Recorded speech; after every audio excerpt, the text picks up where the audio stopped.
리스크는 지지 않고 이제 열매는 가져가겠다라고 하는 이런 아름다운 생각들이 많이 나타나고 있는데 이런 거는 사실 그 공정거래법에서 지금 어느 정도 제재를 가하고는 있지만 근데 이게 뭔가 보편성 그러니까 이제 보편성을 좀 가지기 위해서는 이런 거 이외에도 소수주주 그리고 기관 투자자 중심의 자율 규제로 이 전환도 같이 그러니까 인식의 전환 같은 게 좀 필요하다. 안녕하십니까 구독자 그리고 회원님들. 오늘이 벌써 재벌을 바꾸는 시간 재바시 6번째 시간입니다. 오늘도 변함없이 또 재바시 전문 패널 조현성 재벌기업위원장님 모셨습니다. 교수님 잘 지내셨죠? 예, 잘 지내고 있습니다. 그동안 많은 주제들을 다뤘는데 오늘은 특별히 최근에 증시가 좀 많이 이슈가 되고 있지 않습니까? 뜨거 있죠. 예, 뜨겁죠. 뜨거 있습니다. 오늘 또 잠깐 코스피 지수를 보니까 거의 4천 포인트는 뚫었고 뚫었죠. 예, 4,100에서 왔다 갔다 지금 하고 있는 것 같은데 그래서 상당히 좀 이목이 집중된 것 같아요. 예, 그럼에도 불구하고 우리가 또 이해한- 재바시잖아요. 예, 예. 그러면 코스피 4천 시대에 재벌에 관련 이슈들을 오늘 좀 짚어보면 같이 예, 의미가 예. 있지 않을까. 그 코스피 같은 경우에 저희도 깜짝 놀랐습니다. 그래서 4천 갈 때는 순식간에 가더라고요. 그렇죠. 정부 정책도 예, 예. 있었지만 뭐 연기금이라든지 뭐 외국인 투자들이 많이 유입돼 있는 많이 것 같고 들어왔죠. 예, 예.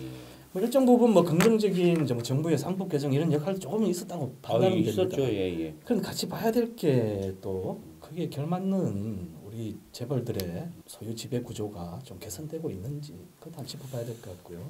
해서 교수님 좀 포문을 좀 열어주십시오. 예, 지금 뭐 증시 전문가들 예. 사이에 이야기 일부 언론이라든가 이런 데 보도되는 내용을 보면은 뭐 내년 상반기 뭐 중반기 그러니까 전반기죠. 전반기까지 해서 뭐 5천이다 뭐 이런 얘기를 하는 사람들 좀 투자해야 됩니까? 끌어모아서. 아니 그런 얘기도 있고 그런데 어제 그제 또 계속해서 또 이제 그 언론사 기자분들 또 이제 인터뷰 전화가 몇 통 제가 이제 받았는데 질문이 이제 그런 거예요. 그러니까 증시는 뛰고 있는데 이 환율은 왜 이러냐.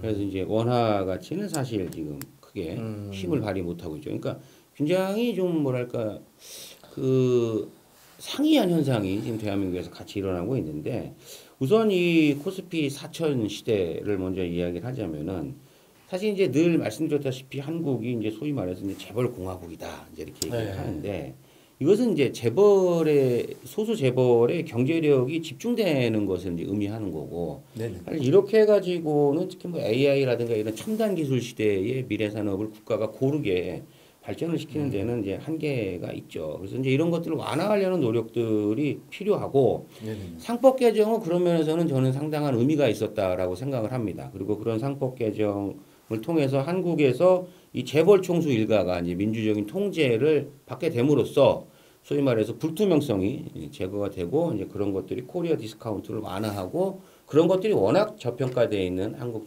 주가에 어쨌든 긍정적인 영향을 미쳐서 이제 환율은 뭐 좋지 않지만은 주식은 계속해서 오르고 있는 그런 현상을 좀 만들어내고 있는 건 아닌가 이렇게 좀 진단을 해봅니다.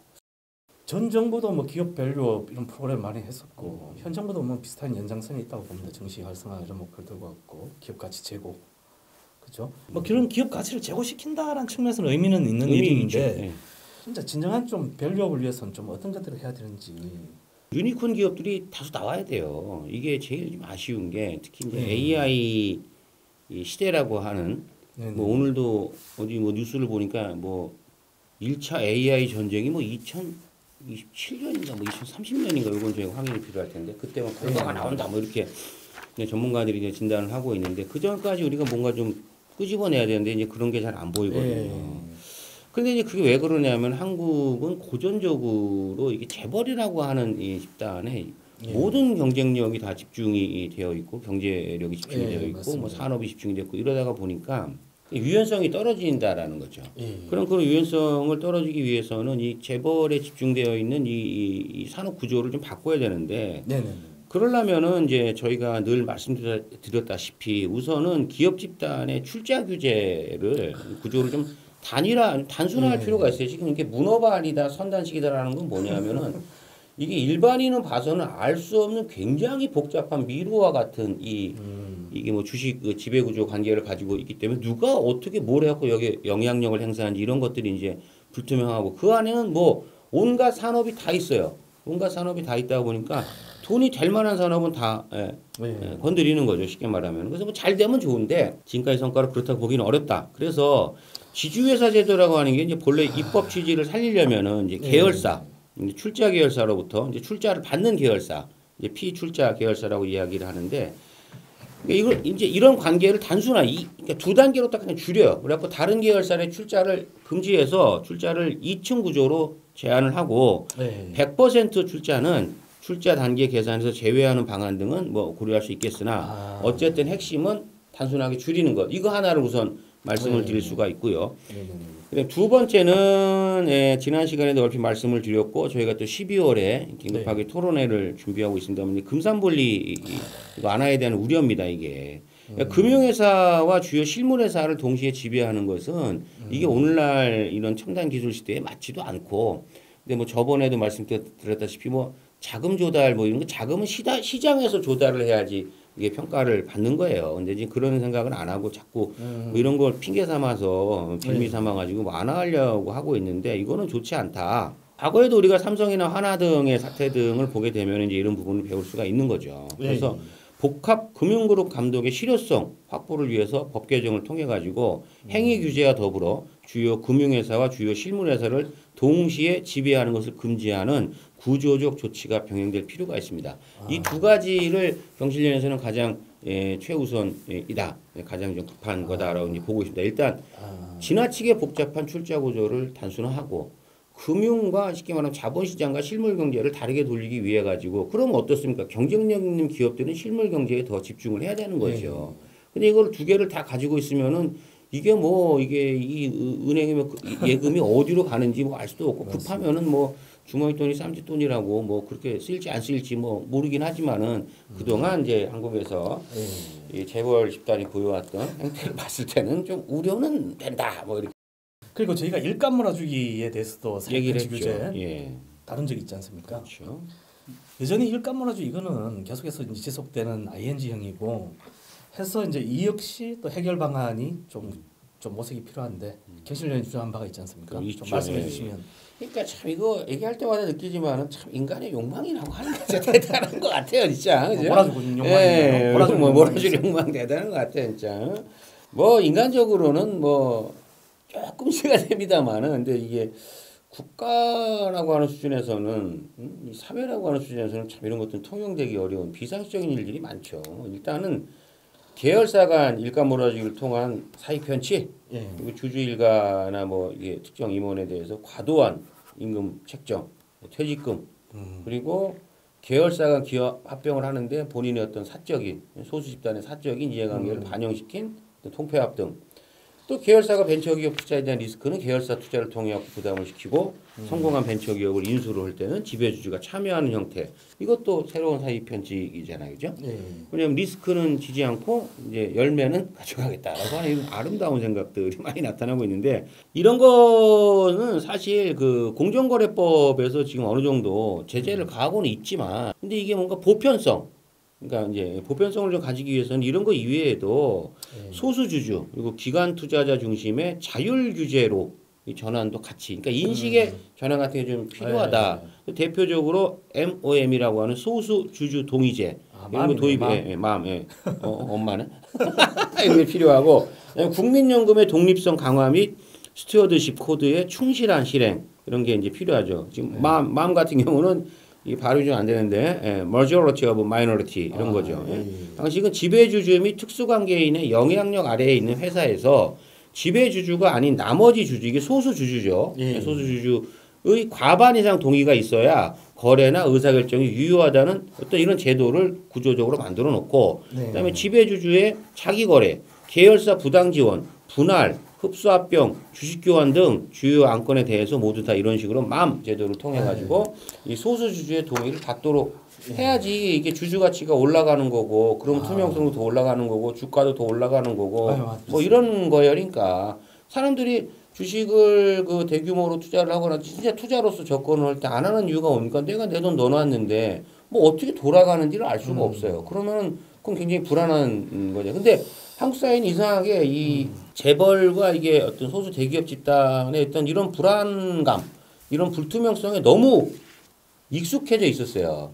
그러나 해외에서 들어오는 자본은 그렇지가 않죠. 네. 그래서 늘 그걸 문제제기를 해왔고 이번에 상법 개정 통해서 어느 정도 그게 됐다고 하더라도 여전히 일가 몰아주기와 같은 문제가 나타나고 있습니다. 사익 편취 문제가 나타나고 있고 이런 것들은 주가를 올리는데 극명하게 악영향을 미치는 거예요. 이거는 거의 100%라고 확언을 해도 될 거고 우리만 얘기하는 게 아니고 이미 외국에 나와 있는 여러 국제기구의 보고서에서도 이런 부분에 대해서 언급을 하고 있죠. 그러려면은 지금 말씀드린 몇 가지 제도에 대한 좀 더 확실한 도입과 운영 이런 것들이 좀 필요하고 국민 인식의 시민 인식의 전환도 필요하다. 예. 주식회사는 모두의 것이지 특정인들의 것이 아니에요.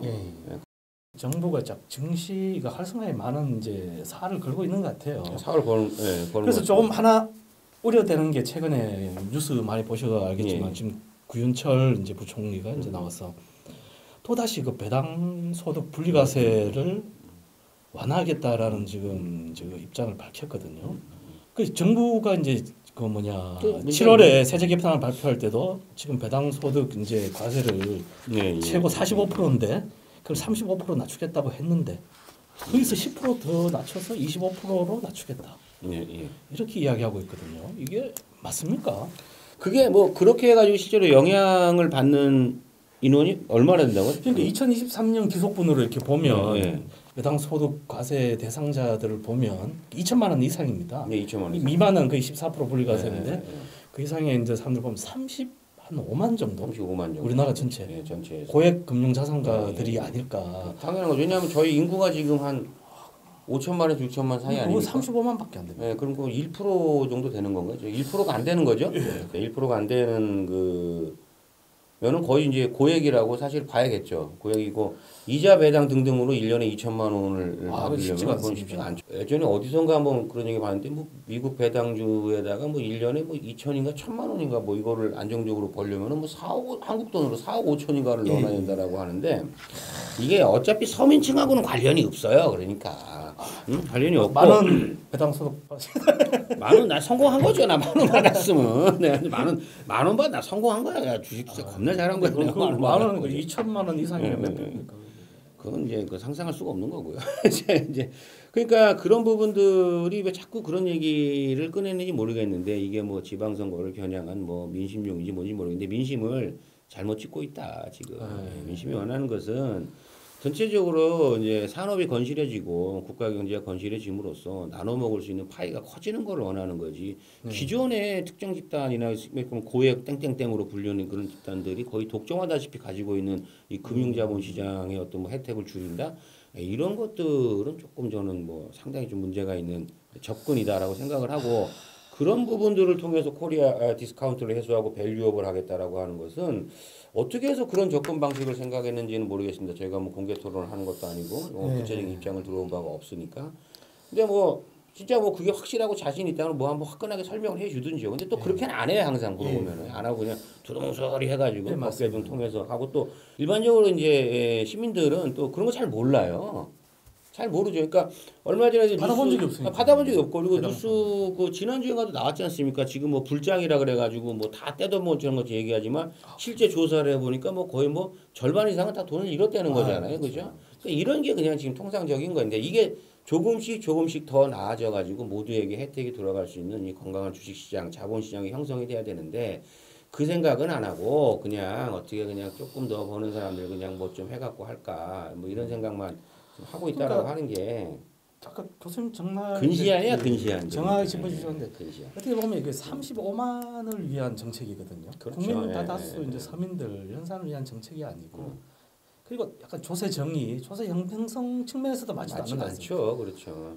조세 제도라는 것이 여러 가지 부의 재분배 기능이나 이런 기능들이 있는데 상당히 역행하는 게 아니고 역행하는 거고 맞지가 않아요. 오히려 이게. 소득 양극화, 뭐 자산 양극화 심화시킬 가능성도 그런 있습니다. 것을 심화시키는 거죠. 진짜 마지막인데, 그러니까 기업 밸류업을 진정한 밸류업을 위해서는 아까 전에는 이제 여러 가지 세 가지 말씀해 주셨는데 또 하나 그 국민연금 스튜어드십 문제라든지 그 디스커버리 이런 것도 두 개 좀 언급해 주시고 마무리 짓죠. 중간쯤에 제가 국민연금 운영 정상화라고 하면서 스튜어드십 코드 얘기를 했는데 이 부분은 과거하고 비하면은 뭐 저는 조금 나아졌다고 생각을 합니다. 이제 그렇지만은 아직은 좀 갈 길이 멀다. 근데 특히 이제 국민연금 같은 경우는 뭐 국민의 그 연금이기 때문에 이 부분에서 이제 수익을 내는 것도 중요하죠. 수익을 내는 게 중요하니까 이제 그런 집단들일수록 기업의 투명한 운영을 위해 가지고 결과적으로 기업의 경쟁력을 향상을 하고 그것이 주주에게 어떻게 가치가 환원되고 사회의 가치가 환원될 수 있도록 이제 그런 부분들에 대해서 특별히 더 신경을 많이 써야 될 거고요.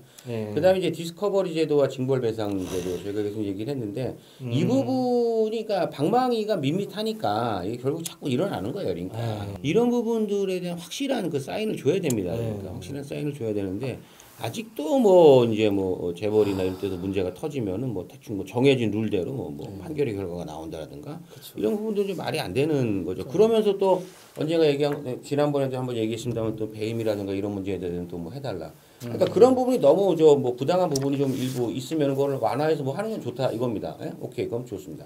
그럼 거기에 맞춰서 이게 상응하는 어떤 확실한 조치들도 같이 강구를 해야 되는데 풀 때는 너무 한쪽에 일방적으로 풀고 그런 문제가 있습니다. 그래서 한 4가지 정도로 이제 밸류업 저희가 제안을 드리는 거는 이제 출자구조 개혁, 굉장히 2층으로 단순화하는 거, 그 다음에 MOM 소수주주 동의제, 그리고 이제 국민연금의 운용 정상화, 스튜어드십 코드 강화하는 법, 그리고 마지막으로 디스커버리 제도와 징벌 배상 이런 것들은 꼭 전제가 되어야 할 것이다. 이거 맞아. 아까 말씀했던 뭐 금산분리까지, 네, 금산분리까지 그렇죠. 여기까지 하면 크게는 뭐 5가지 정도 오늘 나왔는데 그렇죠.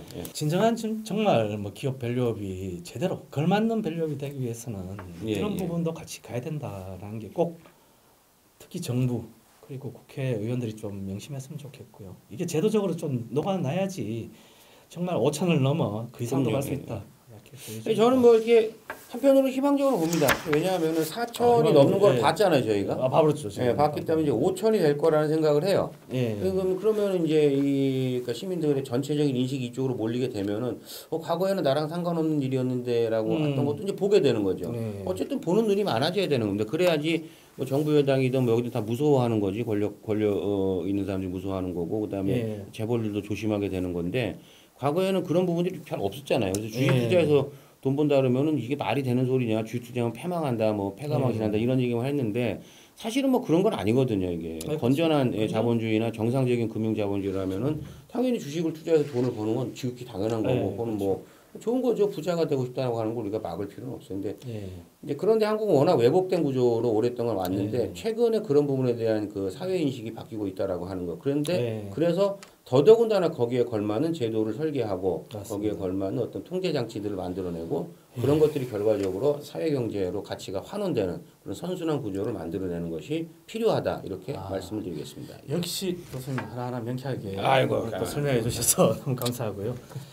그 이제 마지막으로 같이 또 보시는 구독자분들, 또 미래의 구독자분들, 또 회원님들, 위원님들, 또 여러 시민님들 다시 한번 인사드리고 마치도록 하겠습니다. 오늘 수능 보신 분, 응원드립니다. 잘 될 겁니다.